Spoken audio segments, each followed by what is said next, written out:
All right, are we ready, guys? Wow, this mask is really tight on my face, so I apologize if you have a little trouble hearing me. These things are fun to chew on for 70 minutes as we talk. So, we left off with the idea of we need to secure our perimeter, essentially. We need some physical security. So, a couple of them up are on the screen. We'll kind of start off where we're here. So, a card sensor, you guys have all seen those. Fingerprint readers are becoming really more popular. I will say if you're going to invest in something like a physical security device using biometrics, double check and see how good a company it is that you're working with and what kind of security you really have. As an example, we broke a machine in a hospital. So this is, it's called a Pyxis machine, and it dispenses meds to medical practitioners in there. They can either badge in or that it has a biometric device on it. So we were able to break that fingerprint detection very easily and impersonate one of the faculty members there. And we actually used gummy bears as our medium to transfer a fingerprint over. It didn't have, now a lot of the newer devices now actually have what's called pulse detection and some other things, but all of these methods, nothing is foolproof at this point. So we have yet to come up with anything completely foolproof. So if we're going to lock down a place, maybe we also need some kind of method to make sure you're not in there. And so we have some things that we see: motion detection, video surveillance. We have tamper-proof. So in other words, if you open up something that's got tamper-proof seals, maybe even a sensor, so if you open up a server, it'll set off an alarm. So there's a lot of different things we can do. Video surveillance has gotten cheap enough now that if you don't have it in your company or organization, get it. It should be there. I will say one weird thing that has happened is about 70-80% of the market is controlled by two Chinese companies called Daohu and Hikvision. And the federal government has actually passed some legislation that says, hey, you can't use those on any federal government installation. Well, that trickles down to county and city and state if there's money that flows down. So some of the prices went weirdly back up on camera equipment, but it's still cheap enough. If you don't have video surveillance for asset protection, for protection of your people, for protection of resources to stop false claims for things like slip and fall claims, it's cheap enough now to do it.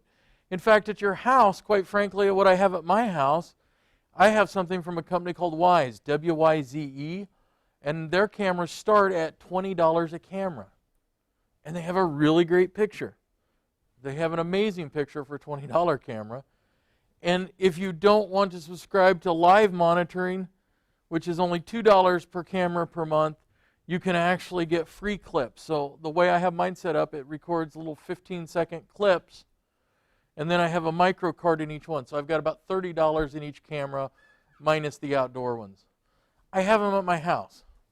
We live on a busy street, or one of the houses on a busy street in Lincoln, and I never know who's coming by. They actually in the neighborhood had some tires being slashed. We had a friend of ours down the street that had a bicycle stolen, and they had it right on camera. So it didn't stop that in that case, but they're able to at least see what's going on. So cameras are out there. Make sure you've got them. If you don't, it actually, I think, is going to become a liability issue. You want to know who's getting onto your property, onto your facilities. Whether you're an IT facility or not, you're going to need those kinds of things. So this is another kind of a deal, and you guys have all probably seen them. If you look on your power build, you will have seals, tamper-proof seals, so you know that if somebody's been into your power meter. And that seems odd. Why would somebody get into a power meter? If I'm a renter, or I have rental units for sale, why would I worry about somebody getting into the meter? Who's going to ultimately be responsible for stolen power? So, and typically why they steal power, or why we do that, is things like drug lab operations. So marijuana grow operations. So a lot of states it's not legal. So here you'll see people will rent a house, they'll bypass the meter to try to get free energy so they're A, not detected, and B, aren't spending $1,000 a month on electricity. And then they'll fill the house with grow lights and grow or manufacture drugs in a house. Pretty common to do. So we can use the same kind of things on all kinds of items. So packages, we know that package tracking now is very important. And again, one of the things I use the camera on my porch for is I can see when FedEx, UPS, or anybody else drops off a package. Because the new term, what is the new term you guys have all heard for stealing packages off of a porch? Is a porch pirate. And it is a high theft area. And if you're like me and you get these electronic toys every once in a while, you certainly don't want those to wander off. So we need to come up with methods to protect against that. So part of that we have to think about some training. So not only do we need the physical hardware or the software installed, but we need to think about what people are trained to do. All the training in the world doesn't matter, or all the security doesn't matter, if my employees will let somebody back into the data closet. So we need a procedure, and so we'll talk a little bit about those procedures. So all employees that are visitors have to have a badge. It's usually a dated badge, so I can't come back in later. Doing some kind of randomization of like colors and different things so that it's not an easy thing to forge.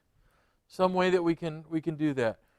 Generally, if you're going to be a visitor in most facilities, plants, etc., you have to have some ID. You have to give some credentials. You have to have it planned. It's very rarely is it spontaneous. Now, there are emergency plans you'll need to develop. What about those? But why would I let somebody in? So they show up with a clipboard and say, hey, we're Acme Moving Company. We're here to pick up those servers that you're replacing today. If nobody knows anything about it, they don't get in that door, because that's actually been a theft model for data. Walk right into your server closet, take the servers, unbolt them, and roll out the door. And people have lost data that way. It's crazy, but it happens. Combinations, locks, codes, those kinds of things. Do we change them? Do we specifically change them after we have employees leave? I have walked into several different companies that when you start talking to them, you look on their access list of people, and they still have people who are no longer employed there. For a significant amount of times, they've still got access to computers, access to the facilities. Make sure you have a policy in place that closes those people out. So, eliminating that idea of tailgating by having policies in place. And yes, it seems draconian. You're going to write somebody up, and in a lot of companies, 3 write-ups and you're fired. But let's write somebody up because they allowed somebody in the building? Yes. Yes. Security is, we really need to be from top down, and it needs to be enforced. Or else you might as well not have any security at all. So, device hardening. So, we use the term device hardening. So that is a way that we try to stop attacks. What we typically look at is we have multiple layers. So, not only is my server closet inside of the building and I have to get in the first layer of defense, so the outside door, the door to the server closet is secured. Generally, it's secured with some kind of a biometric or a cipher lock or an RFID tag. So I can not only do I know that you can't get in there very easily, but I know who gets in there. And so I have that video surveillance. But there's an area that a lot of places don't have, and that one's kind of frightening to me. They have a camera on the outside door. Who goes into the room? But they don't have a camera in the IT closets themselves. And I think it's actually important, and one of the reasons it's important for negligence, or what if somebody gets injured inside that closet? Hey, I have a picture of what happened. I can see what happened. Or my server quit after the technician from Verizon was in there, and I see what they did. So an important piece of our risk management is that idea of updating software, security patches. So typically, security updates or updates of any kind are issued because there's a bug, there's a unintended feature. We want to add something new to our software or our hardware. Hopefully it closes up any found security holes. But that process is not just, hey, let's update with the latest model. And part of that is we have to worry about those unintended consequences. So, hey, we solved one issue. How many other issues are we going to create? So this is an area where that virtualization is really great, because I can apply patches and updates and feature updates, and I can do it in that virtual world. So I take a copy of my running system, I move a copy of it into the virtual world, I do those updates, and I look to see what gets broken. And so I do that before I ever deploy those on the live system. So it gives me that ability to test out what's going to happen. Unfortunately, Microsoft tends to do that. You get an update, it fixes one thing, breaks 3 others. There's so many different combinations in that software, it makes it hard to do.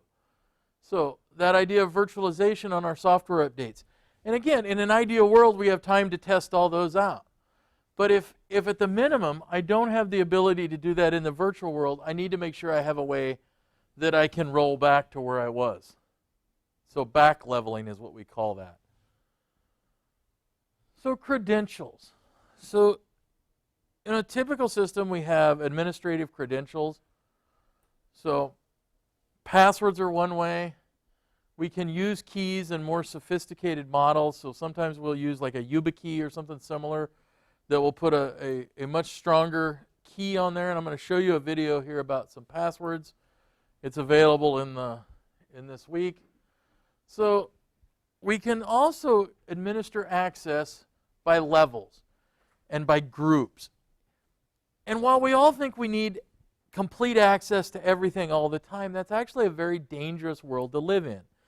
Because if I get an email and it happens to be infected and I'm in there with administrative credentials, I could accidentally install that when I shouldn't be able to. So we want to kind of look at the model of least access. Yes, it's a pain. Employees and users will call and try to get stuff installed, but it saves you a lot of headache on the back end. And so even as the IT administrator, you don't have an admin account for everything. You have to specifically log in for that admin account. And that's just best policy, best practice. So you want limited use accounts, that limited user. Now, sometimes you have to do a little configuration tweaks to get some of the software to work, because not all software likes that idea. And certainly sometimes you have to eliminate or apply some exceptions for different pieces, but you can usually do it and keep people limited in what they can do. Does this create hard feelings with your users? Sometimes it does.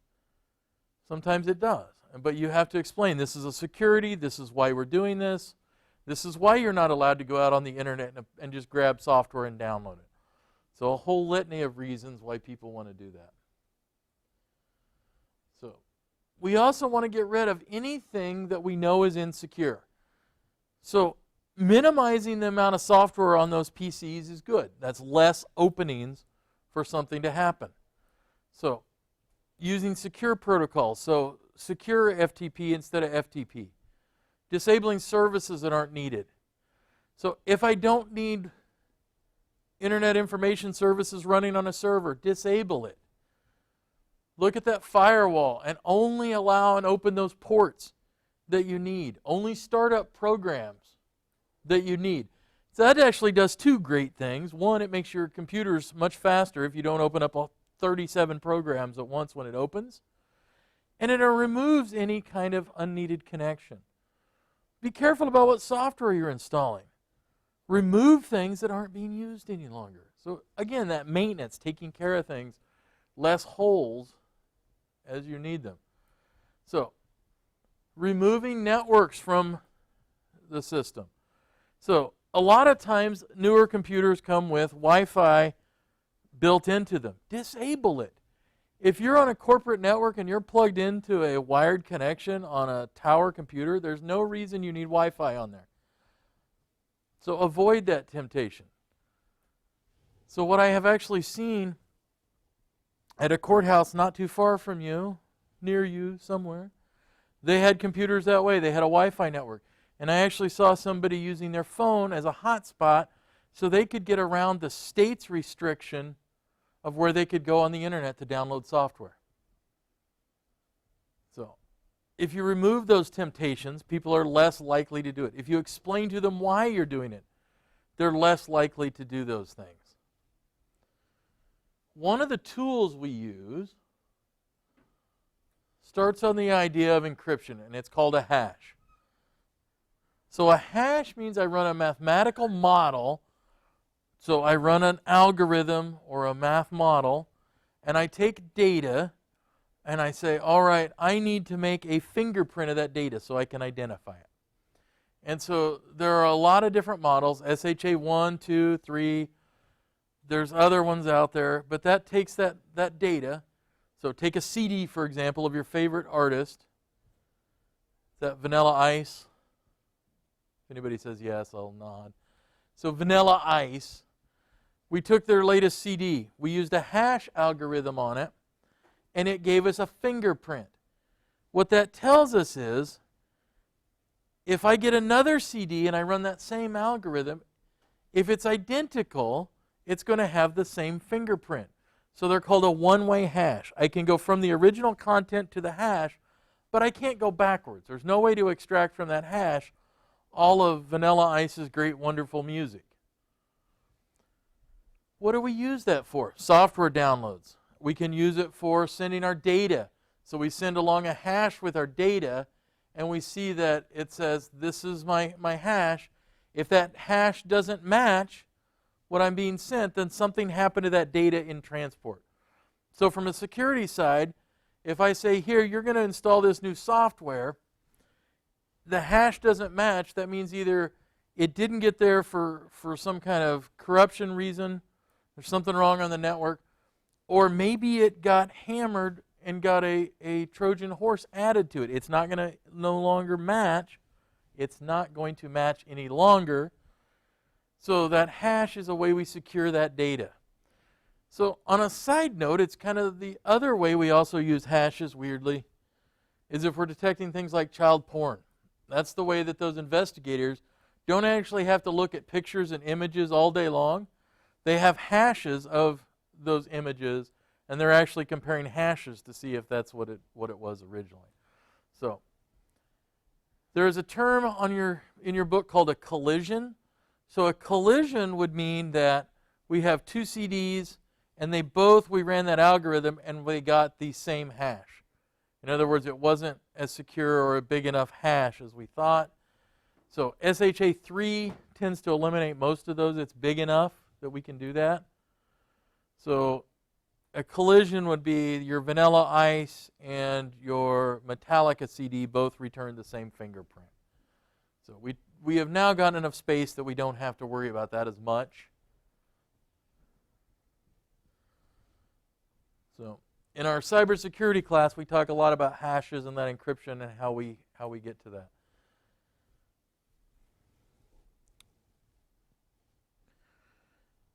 So we've decided one of the things we need is some kind of an anti-malware, antivirus, whatever we're going to call it, program. So we need a couple of things in there. So one of them, we need to inform people. What are the appropriate programs? Well, whichever program, and your discussion board actually has you looking for ones for a business use. So for home use, you can get a free one like Avast. Works really well. If you look at the commercial side then, those will specifically say, hey, this isn't available for commercial use. Please go buy our paid versions. That's how these companies stay in business. There's a couple of things we want, and it'd be nice to be able to control our entire environment, and so that we could see every computer in there, what's been software been installed, if there's a virus issue. And so honestly, the ones I've been recommending lately have been actually the cloud monitoring models. So we'll look at that. It continually updates, so I can push out updates manually, but it also pushes them out. So that updates to the software But the key is that users, we have to educate these users. We have to make sure they're aware. Why can't I just open up every email that comes down? Why can't I go to these Russian websites and just download software? What's the harm in it? It's Microsoft Office. What's the issue for this company if I download a fake copy of Microsoft Office? Why can't I, when I'm on my vacation trip in Korea, buy that $5 copy of Microsoft Office and install it in the building and put it on just every computer? It says I could do that. What are those legal issues?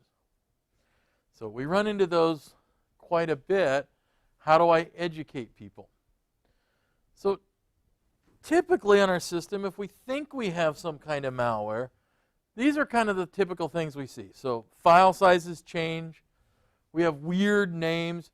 Typically the most common complaint is, oh my goodness, things are just running really slow on my computer. It's very sluggish. You may see error messages pop up. You don't understand what those are. Your computer may reboot depending on what's going on. If it's one of the newer ones, for example, some of the mining software tries to use your video card, and so you may actually see your video monitor fluctuate. Those are all signs that maybe something's wrong. It doesn't necessarily mean you have a virus. It doesn't, but these are signs that you should be aware of. These could be an issue. How do I come up with a resolution? Doesn't mean it is. Doesn't mean it's the only thing that could be. But it's kind of a tip-off that something is not right on my system. So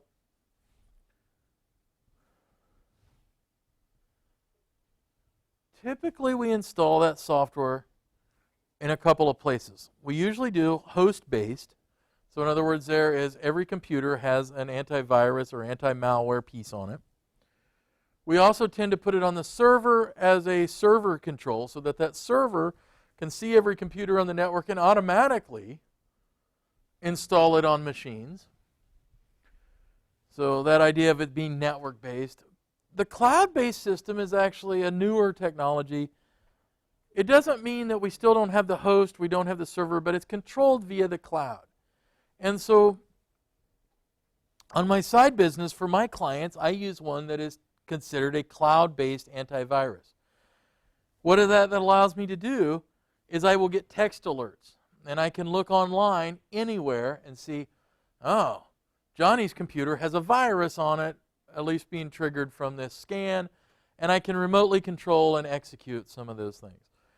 The one I use does some other things in addition to just looking for viruses and malware. It actually even has what we call content scanning. So I can minimize where employees can go by content rules. So for example, we could put in the anti-pornography filter and sites like Playboy.com won't log in anymore. You can do anti-malware sites, so they can't directly go to some of these sites. It also creates a tracking log that you can run a report for the administrator of that company if they need to, and they can see everywhere somebody's been on a computer. Is that invasive? It's a company-owned computer. Your privacy is pretty limited on that. I have had to get in the middle of firing some people, and they used that as a justification to fire people, because there were sites so not safe for work that they did that. So the key, though, is I have to kind of balance this out. So I have to balance how intrusive I am to the user. I have to balance how intrusive I am to that computer system. And one reality with our ability now to do a lot of these things virtually, with our ability to re-image a system, starting from scratch on a computer, as long as their data files are off that computer physically, so you store them on the server, 30 minutes to an hour, you've completely wiped a computer and started over from scratch.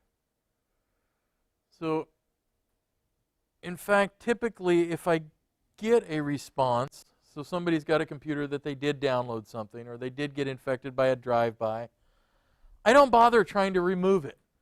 Quite frankly, I cut the computer off the network, and we wipe it clean and start over. It seems a much better path than accidentally leaving something in there.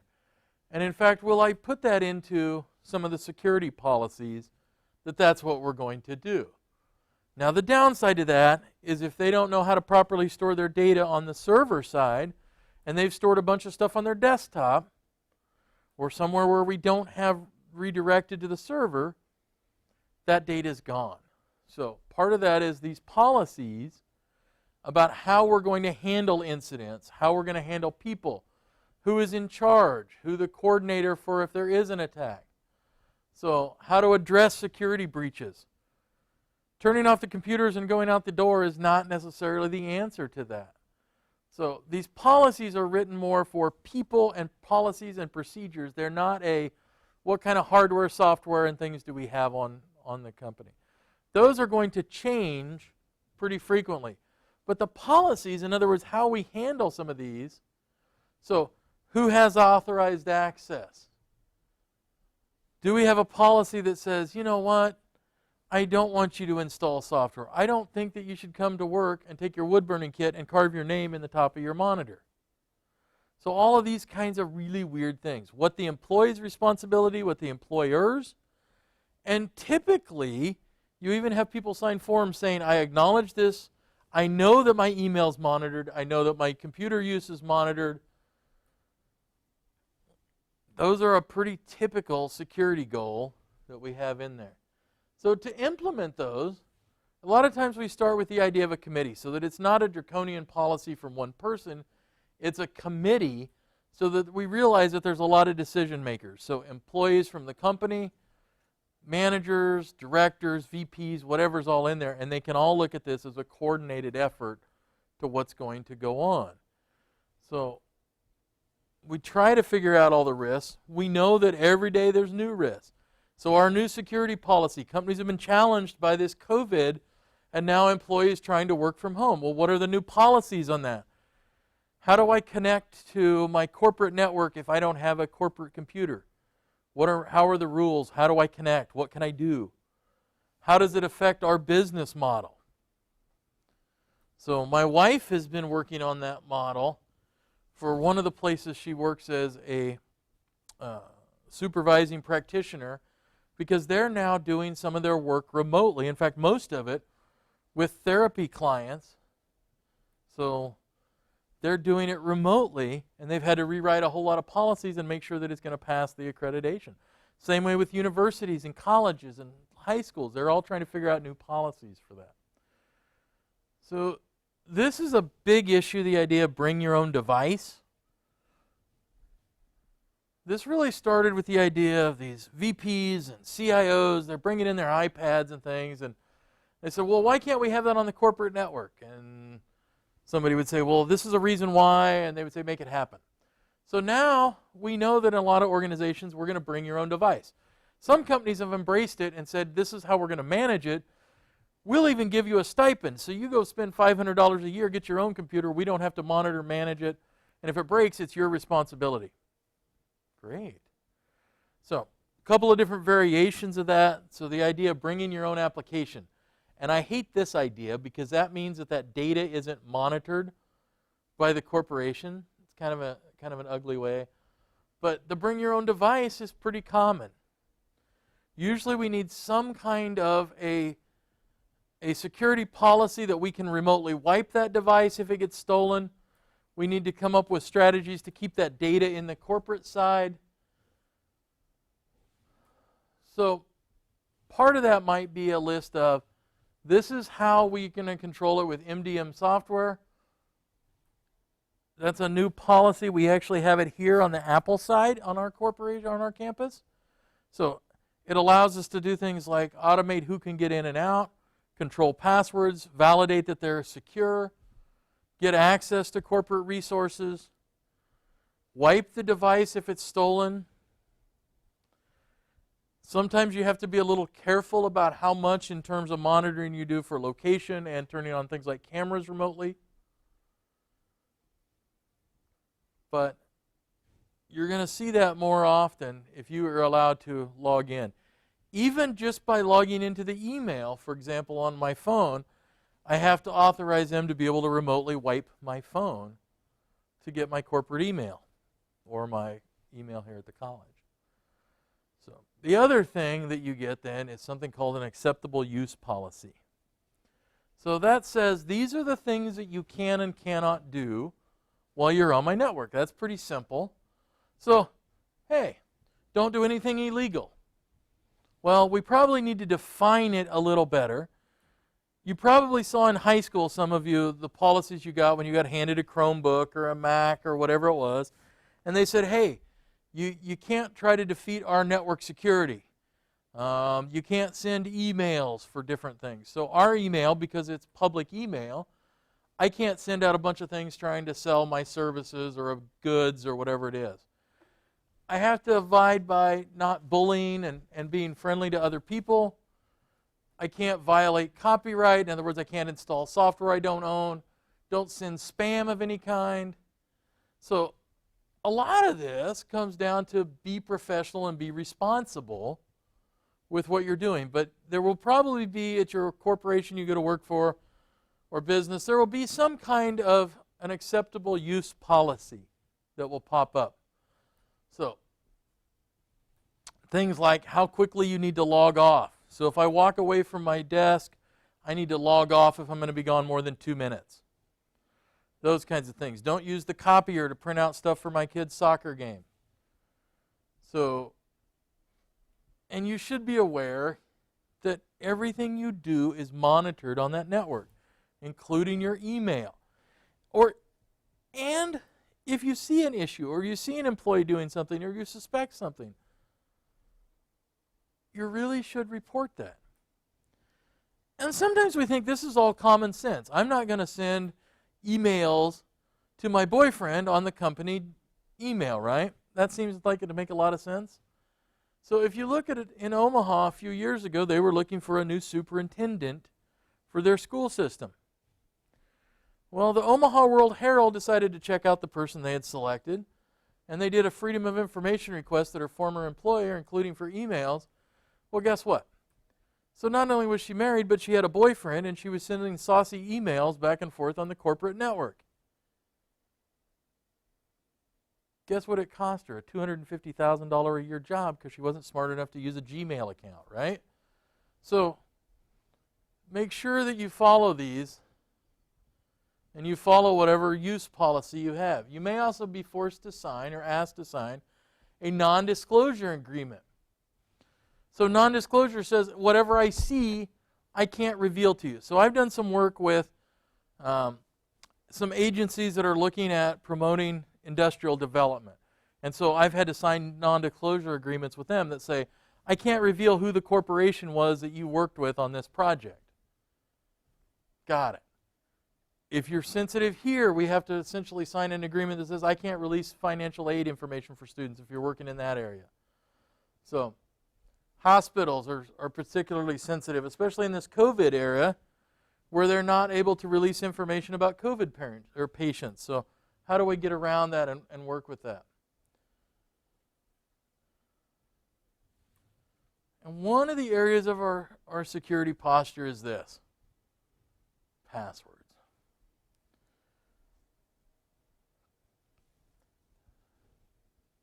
So for those of you that have enrolled in Cybersecurity 360, day one, I'm going to tell you one of the answers to your final. I'll even tell you ahead of time if you're going to be in there. So there's going to be a question that says, passwords are blank. And your answer is BS. And you can spell it out. Because passwords are. And we'll look at a whole lot of reasons why they're crap, but they're the best thing we have. And so right now, we've got a lot of rules and different rule sets and different things that we need to deal with them. So, yes, they're important in some respects. New equipment, make sure you change those default passwords out and the account names. I don't know how many times I've gotten into stuff by typing in the words admin, admin. Hey, I'm into your router. Great. Or admin 1234 for some of the TP-Link stuff. Wow, great. Now I'm in. So, don't use things that are personal to you.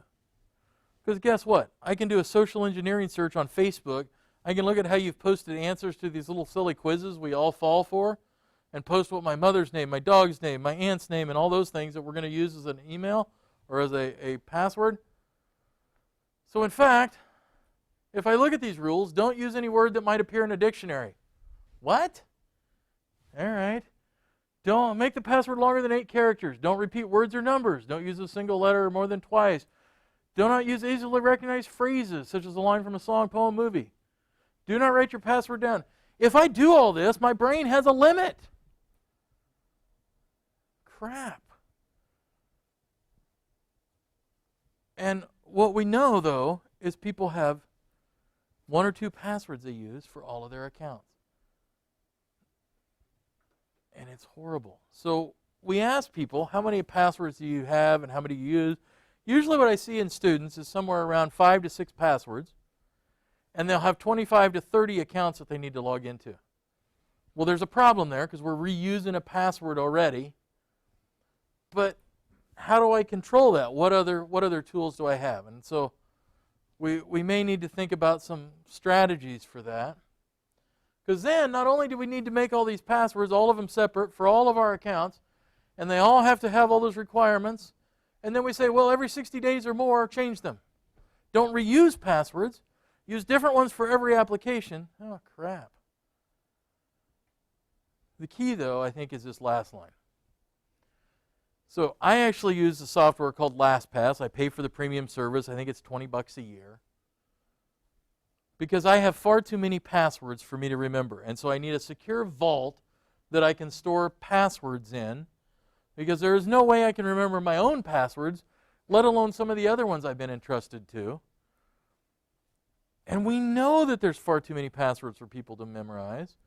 So if you're not using something like LastPass or KeePass, and there's several others out there, I encourage you to try to do it, because it will also do long random passwords. It'll create a random password that is far more secure than what you're going to create off the top of your head. So the other option in here, and more systems are able to do this, but it's a longer typing, is something called passphrases. So rather than a password of a couple letters, you use a long passphrase. Well, here's where I'm going to tell you to do that. Make that your master password for something like LastPass, because you still are going to have a master password to get in there. Make it something that's memorable to you, that's not a common phrase. The cow jumped over the moon is not a great one because, A, it's popular. But the longer that phrase, the tougher it is to break. And then use a tool to put the rest of those in. So LastPass can even go in and update passwords for you automatically, and can handle a lot of these day-to-day functions.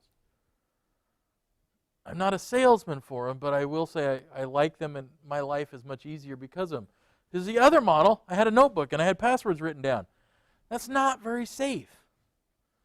Now they're at least in a secured place, but I don't see them on a sticky note. I don't see them. The last place I've seen them, which is kind of interesting, was employees at a particular location were writing them down and then taping them to the bottom of their keyboard. But if you walk in a business and you want their passwords, look around really carefully, because I'm going to almost guarantee you will find them fairly easily. Open up the first drawer.